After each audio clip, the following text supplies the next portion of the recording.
Naranasan niyo na bang makasalamuha ang taong nayanggaw ng aswang? Yung kapitbahay na kahapon lang ay kausap mo pa, pero matapos ang isang gabi ng pista, bigla na lang nagbago. Ang kilos, ang amoy, at ang tingin sa mga tao.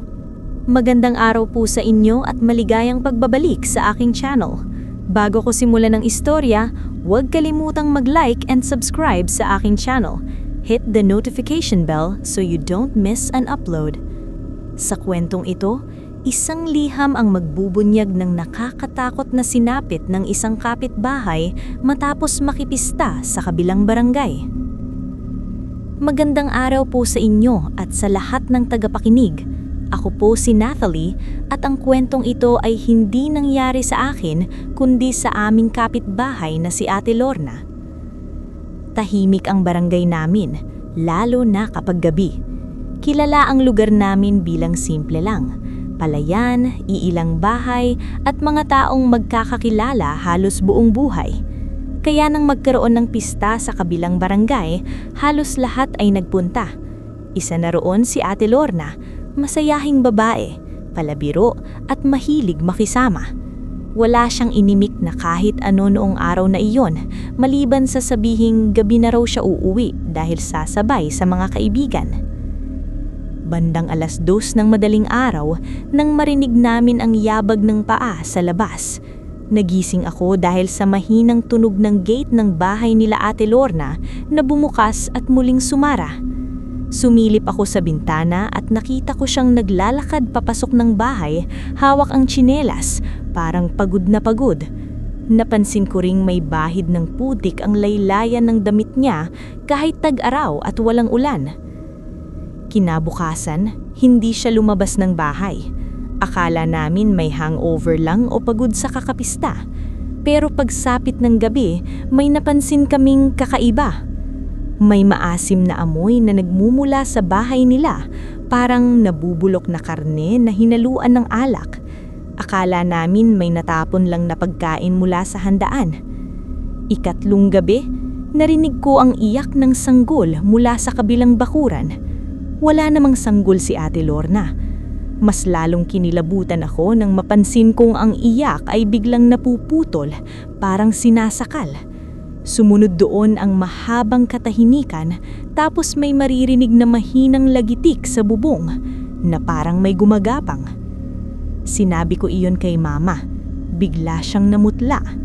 Huwag kang lalabas ng gabi, mahigpit niyang bilin. Lalo na kung maririnig mo ang boses ng kakilala mo na tumatawag. Kinabukasan ng hapon, nakita namin si Ate Lorna sa labas, pero hindi na siya katulad ng dati. Payat na payat siya, nangingipim ang ilalim ng mata, at parang hirap na hirap sa paglalakad. Ngumiti siya sa amin pero hindi niya kami tinignan sa mata. Parang may mali sa kilos niya, paika-ika, at minsan parang umaamoy ang hininga niya kahit malayo pa. Gabi ring iyon, narinig namin may sumisigaw mula sa likod ng bahay nila. Lalaking boses, humihingi ng tulong. Nang silipin ng ilang kapitbahay, nakita nilang bukas ang pinto pero walang ilaw sa loob. Biglang may aninong dumaan sa bintana, mahaba, baluktot at mabilis. Bandang hating gabi, isang malakas na sigaw ang gumising sa buong barangay. Sigaw ng isang matandang babae mula sa kabilang kanto. Nang puntahan ng mga tanod, doon nila nakita ang katawan ng lalaki. Tuyo, parang sinipsip ang laman at may bakas ng kagat sa leeg. Ang huling taong nakitang kausap ng lalaki, si Ate Lorna. Kinabukasan, wala na siya sa bahay. Bukas ang pinto, wasak ang ilang gamit at sa sahig may bakas ng paa, pabaliktad. May nakita ring mga patak ng dugo papunta sa likod bahay hanggang sa puno ng saging kung saan may bakas ng pag-akyat. Napag-alaman namin noong gabi ng pista, may nakasalubong daw siyang matandang babae sa daan pa uwi. Inalok siya ng inumin. Simula noon, hindi na raw siya naging pareho. Hanggang ngayon, tuwing may pista sa kabilang barangay at may kapitbahay na uuwi ng hating gabi, may mga matatandang nagbubulong.